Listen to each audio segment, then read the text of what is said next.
Hello! I wanna share this since katatry ko lang this today. Katatapos ko lang ng 30 minutes walk dito sa loob ng bahay. Or, walk from home. Using this. This is a thermal short. Thermal cycling short. Kasi kung makikita niyo po, this one.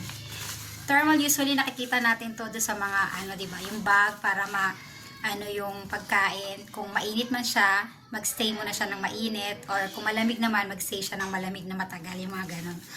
Ayan siya. Ayan, thermal. Compressor nga yung ibang tawag nila dito.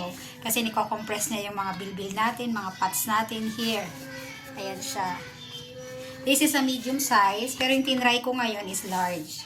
Pero siya, flexible, stretchable naman siya. Stretchable siya. And cycling short, no? Cycling short. Meron din diyang mahaba din siya. Yan siya sa akin. Yan, katatapos ko lang din na 30 minutes walk. Ayan, kaya napawis na rin ito kanina. Pinunasan ko na lang. Yan. Yung iba naman, ginagawa nila itong everyday use nila. No, pero ngayon ko lang na-try. Pero maganda siya kasi nako-compress niya yung ating mga bilbil, no? Ayan, no? So, pag sinuot mo siya, ayan, hindi nakita yung mga, hindi katulad ng wala, no? Ayan, nakalawit siya, no? Kita mo na, ayan, ganyan. Pero pag nakakompress siya nitong ating thermal cycling short, ayan, diba ang ganda niya tingnan? Tsaka parang ang payat natin, no? Ayan siya, oh. Ayan. Maganda siya. Kung gusto niyo rin po, check niyo po ang ating link or ang ating basket. I-add ko link din po ito. Ayan. Pwede mo siyang ipang-doble na lang sa short, no? Kung hindi ka nasasagwa ka ng naka-cycling lang or yan. Pwede siyang ganyan.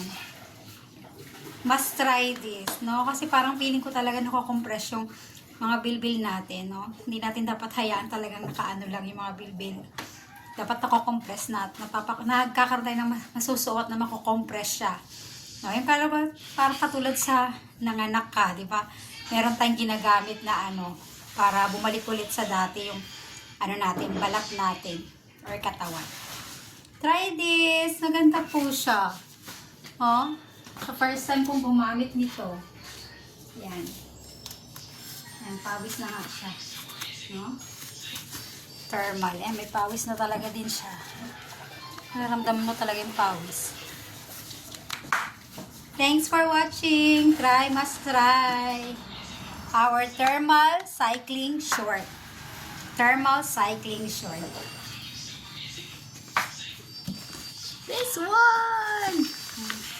Kung gusto niyo makita yung loob, oh. Ayan. No? Yan siya.